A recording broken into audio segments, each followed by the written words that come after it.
Iko Nini. So kuna vile toxic Lyrikali amekuwa kitrend kidogo hapa Kenya the past few days, and one of the reasons why he's trending is kuna watu wanasema that ameanza kuwa arrogant ama kitu kama hiyo, but wacha tumsikize alafu tuone kunaendaje.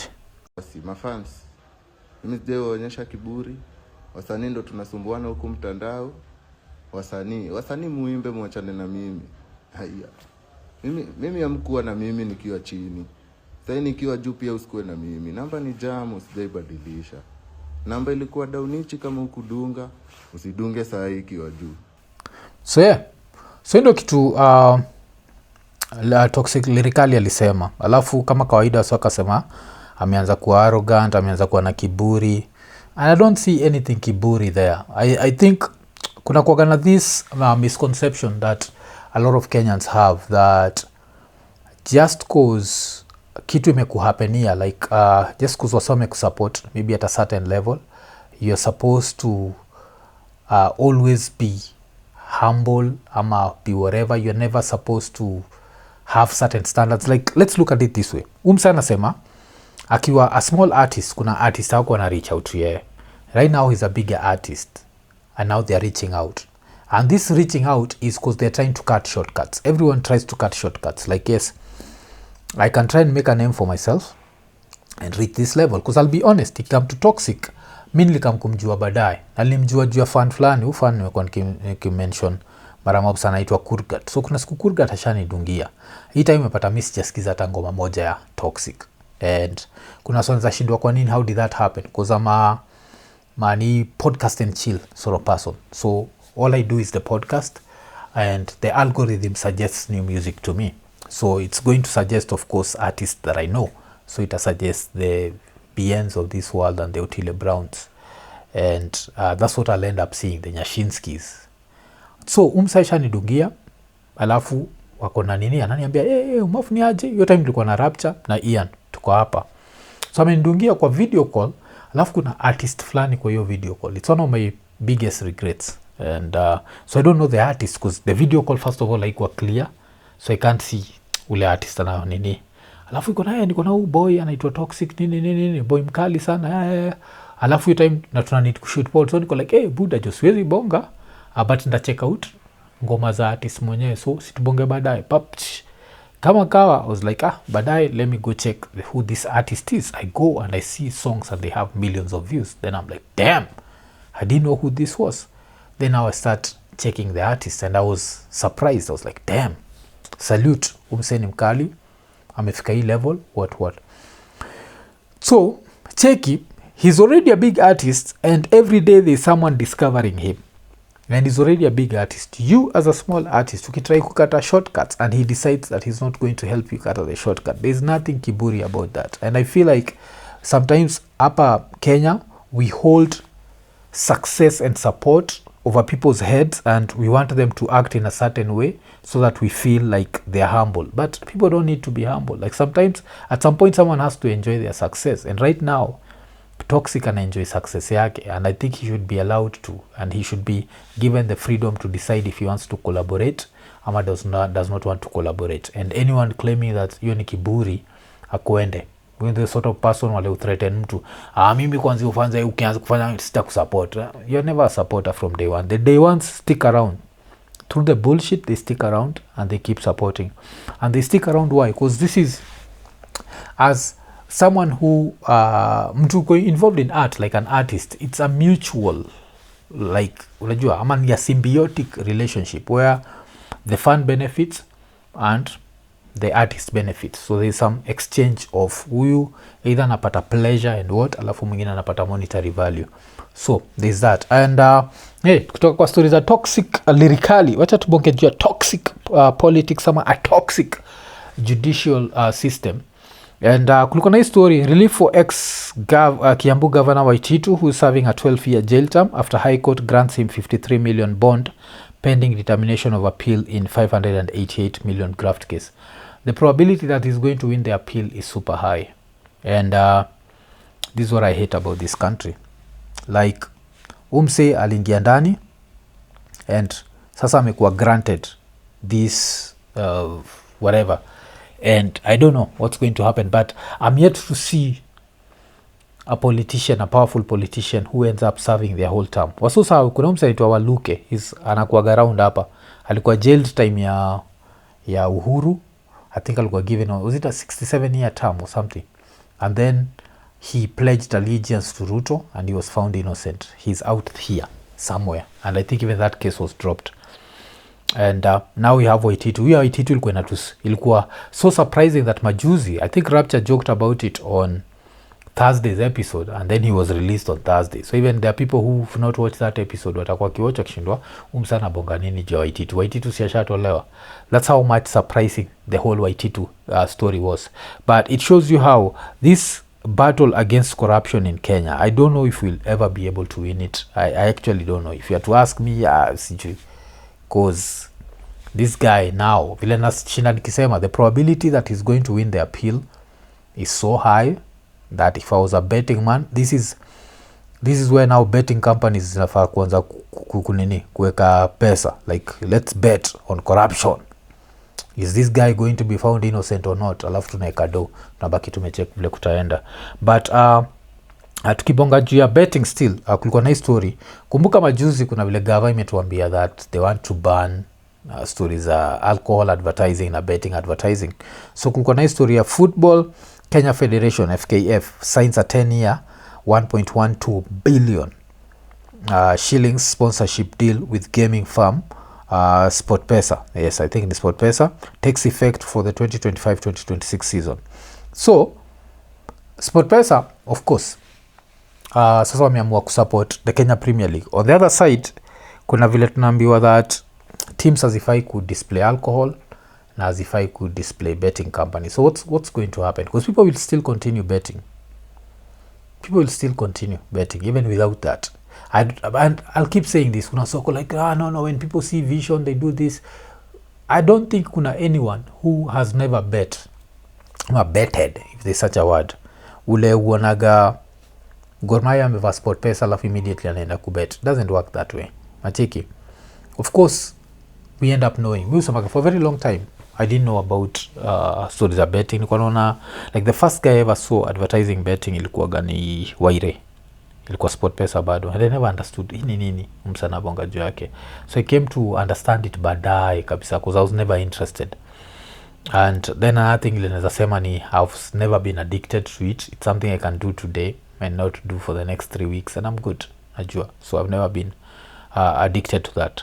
But one of the things ile spend in the dishonesty, where the government wakes up and decides that this is the biggest problem in Kenya and we need to deal with it in the most unusual way. So that's the reason why even the Mutudho laws zile tulikuwa tunasikia zilikuwa the Mutudho laws themselves zilikuwa tunasikia zilikuwa like tunashindwa zinaendaje zini from back in the days. And remember the Mutudho laws according to me were very unreasonable, but sasa easy new propositions are more unreasonable that even Mutudho came out and was like Iko Nini. Acha tusikize Mutudho. Hii inataka tu kuumiza Wakenya na tayari wameumia. Supermarket wameumia. Uwezo amka asubuhi useme hii stock yako yote ni fake. Wewe sema hivyo. Petrol stations zimeinvest pesa, wameweka hilo vitu yao hapo. Lakini yenyewe si vizuri vile supermarket wanauza ama vile. Lakini kama ungeniuliza maoni langu mimi mwenyewe vile tulikuwa tumeandika 2015, tulikuwa tumesema wines and spirits supermarkets na hizi zingine hizi zote hizi watu wafungue kama bar. Kama ni saa 11 watu wafungue saa 11. Tulikuwa tumesema watu wasitumie pombe ndani ya magari wakati wanasafiri, wakati wanafanya mambo yao, watumie barabara kwa usafiri, lakini si kwa anaza za pombe. I think hiyo ni a very reasonable like nini, but that should not be under Mutudho laws. That's under Kenyan laws. That should not even be under Nakada. You need just Kenya, like drink and drive. Inakuwa don't drink and drive. But so I don't think hapo Nakada comes in, and any reasonable human being knows they should not drink wakiwa impaired. And also if the police were not busy taking bribes hapa, this would stop. Unacheki. And because this reminds me of ile story I think they mentioned ile wa Eric wa Eotwe every other time with Eric. Make sure me check out your podcast. I was giving a story of how he ended up spending some time at Inda na alishikagwa juu story ya drinking and driving na check it. So I think everyone knows that drinking and driving is wrong. So I don't think hiyo ni nakada or anything. That's just under the laws of the land. Tulikuwa tumesema watu wasilete watoto ndani ya vilabu. Tulikuwa tumesema haya yote. Of course pia kuingiza watoi kwa club hiyo ni tricky.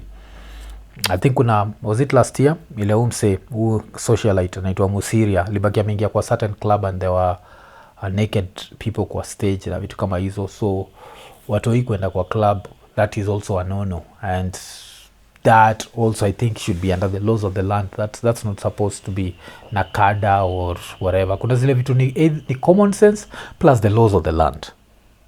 Sasa ile mpya hapo ni kwamba miaka 21. Miaka 21 tulisema hivi. Waite hawa wadau wote. Waulize wale on voluntary basis. Yule angetaka kusema kilabu changu mimi kwa sababu ya heshima yangu itakuwa kilabu ya wale wazee wa zaidi ya miaka 21. Hiyo ndio tulikuwa tumesema. Lakini hapa kuja kupiga kifua pale mbele kuja kusema itakuwa hivi itakuwa vile. Hii ni kusumbua watu tu bure tu. Yes, hiyo ni kusumbua watu bure. And yeah, so that was Mutudho akireact to your story the new like suggestions, because those new suggestions are just I really hate the fact that Kenya as a society sujidanganya we are a moral society. So we are the sort of society ile tumekam tukajidanganya tuko so moral that according to us corruption is a worse is a less crime ama is a lesser crime than drinking. Najua corruption is a lesser crime than smoking marijuana. While corruption destroys lives, na hizi zingine zote, even if it destroys a life, it destroys an individual life. And kitu nibambaga na hivi ni the fact that we lie to ourselves that we are such a moral society. This is the reason why a president who 1 minute is accused of very big corruption deals will come up with vitu zingine zile naangaliaga nasikia kucheka. So on Thursday ilikuwa the president alikuwa amesema the transformation of our nation requires a whole of society approach. Every sector including religious institutions has a vital role to play in addressing the challenges in our country. We are working closely with religious leaders to strengthen our moral and social fabric, the delivery of universal health coverage and quality of education for all. Moral and social fabric. The biggest ailment that this country has is corruption. Kuna wasa wakisikiaga hivyo wanaanzaga story mingi like si corruption, Mwafrika says that a lot of our problems can be solved if we just took care of corruption. Like kuna video niko nikireact to a hospital extorting patients. Why? It's corruption. And the president's wealth, corruption. They overpriced the former president, the expressway na SGR, corruption. These are things that have ended up making Kenya be in a position where the whole economic system of Kenya can collapse. And this is based on a few individuals being corrupt. So corruption is such a huge problem that we need to take care of. And the fact that we always downplay it and we pretend that it's people drinking, that's a problem. We pretend that it's what and what. And that's why pia nilifind interesting. Kuna kitu moja nani alisema. Tuko tumereact to hii story, mimi RAPCHA na Ian, ule bishop akiombea Ruto na stories za corruption. But Morara pia libonga juu yake akisema Bishop Oginde was appointed as the head of EACC. Instead of finishing corruption, he's praying for corruption. Indeed, no one can fix a rotten system from the inside. You can only overthrow it from the outside. It is not enough to pray. Actions matter. Corruption is a big problem in this country. And are there people battling alcoholism? Yes, there are. I come from a family that has seen people battle alcoholism? Yes, I've come from that. And I can still comfortably tell you that that's not the major problem ailing this country. That was shida ile. Kani mseka mimi nitaangalia nione ilikuwa ni Buddha, I'll go through that. My brother went through that. But do I want all the laws in the country to change so that no one else goes through that? No. And a lot of people who are battling easy stories of alcoholism and what, you'll find these are people who wanabattle hizi stories juu ya nini, juu ya they don't have jobs and they don't have what, and why don't they have these jobs? It's because of corruption. Nacheki. Alafu of course these guys will always play the tribalism card. So nilikuwa nimecheki history na Nicharagea kwa amesema the reason President Ruto is being fought very hard is because for the first time since independence he's trying to bring equity in resource allocation. Come to story inakuwaga controversial to a certain degree. Are there things that Ruto maybe is doing that the other maybe Uhuru didn't do, ama Kibaki didn't do, ama Moi didn't do? Maybe, as I keep saying, nimesikia nilikuwa na nani, nilisikia mse fulani akijustify, I don't know what has been happening in Nyanza that has never happened before. So if that is happening, sawa, good for you, but you're not doing it out of your the kindness of your heart. You're doing it strictly because you need to survive politically. Ajua, you are exposed on June 25th 2024.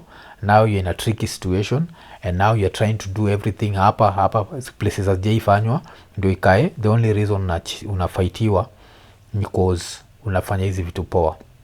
And talking of being fought, of course our neighbors TZ ni watu wa ajab kabisa. Kuna vile walitry kuban, ama wamesema saizi wameban like Kenyans from not just Kenyans but outsiders from doing business in TZ, especially if the businesses can be done by the locals.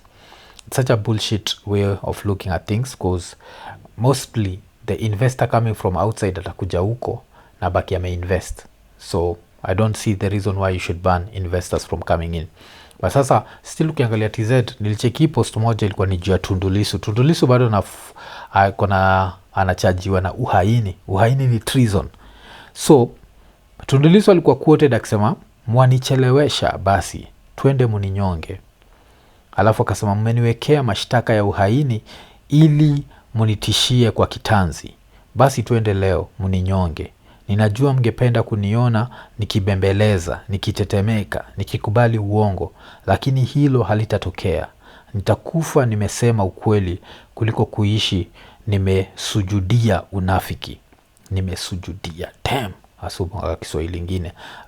Of course ana go through nini, he's being charged with treason and alichajwa na treason after kusema no reform, no elections. So they ended up putting your story kwake, and I don't know how that's going to end up with him because TZ is caught between a rock and a hard place. Wanaweza mdedisha, but wakimdedisha kuna vile wata end up wamechoma picha, but cause sasa wataanza kuangalia ule mother. Unajua ule mother anataka kujiportray kama she is democratic na vitu kama hizo. So I don't know, she's stuck between a rock and a hard place because CCM as it is, CCM can never afford to go out of power because they've committed so many crimes that wakitoka wanaogopa someone might go after them. So what's going to happen to Tundu Lissu? I'm waiting to see because Freeman Boy alienda pa kifriwa. Yeye alikuwa I think charged na terrorism. Hizi stories za terrorism zile tunacheki hapa because na happen in TZ. Najua, so now they've been transferred hapa na umse anaitwa Murkomen, but they used to happen in TZ. And of course talking about Murkomen, one of the headlines that pia ilikuwa on Thursday ilikuwa ni activist Ruben Kigame files petition seeking to prosecute senior security officials including Interior CS Murkomen, DCI boss Amin, alafu IG Kanja over alleged crimes against humanity during the Gen Z led protests. So Ubuda I think alisema pia anataka kuinvolve was it also, what are they called, ICC kwa hii story. Do I think this case has any legs? I don't think it has any legs. Is there proof that these things, these allegations are true? Yes, but shida hizi vitu you always need the police to cooperate, and the police will never cooperate. That's number one. Also the judicial system in Kenya is so slow, but that by the time this case is heard and determined, the next general elections will have happened and we'll either have a Ruto 2 ama we'll have a new president. And if we have a new president, the president might most probably be from the old school sort of reasoning. So atataka kusweep that whole thing under the rug because now the new president will also come in and misuse the police. So that's why we're stuck in a very funny situation. And nikimalizia, kulikuwa na history pia ni cheki blow to former DP Rigathi Gachagua after High Court rejects his second attempt to have a 3-judge bench disqualified from hearing his impeachment case. So history ya Gachagua inakuwaga very confusing. Kuna wasa wanasemaga isha and then kuna wasa wengine watakuambia that imekuwa overtaken by events. Then kuna wasa watasema that since the whole impeachment ilikuwa unconstitutional, it means that he himself is still in power. Yani is still the deputy president. Do I know? I think Kenya is such a circus that I don't know. This is one of those stories wacha tuendelea kufuatilia, but I wonder why. Because if you were to ask me, I think this has been overtaken by events and it's time for him to let it go. But he's still fighting it. I think he's fighting it because if there's a way that the court in the back may find out that how he may rule that impeachment ilikuwa illegal, then the impeachment are null and void. And that means even if he's not the deputy president, he can still run for office. And yes, and that's what he wants. That's why he still has the dream for 2027. But do I want him to be president in 2027? Hell no. Iko Nini.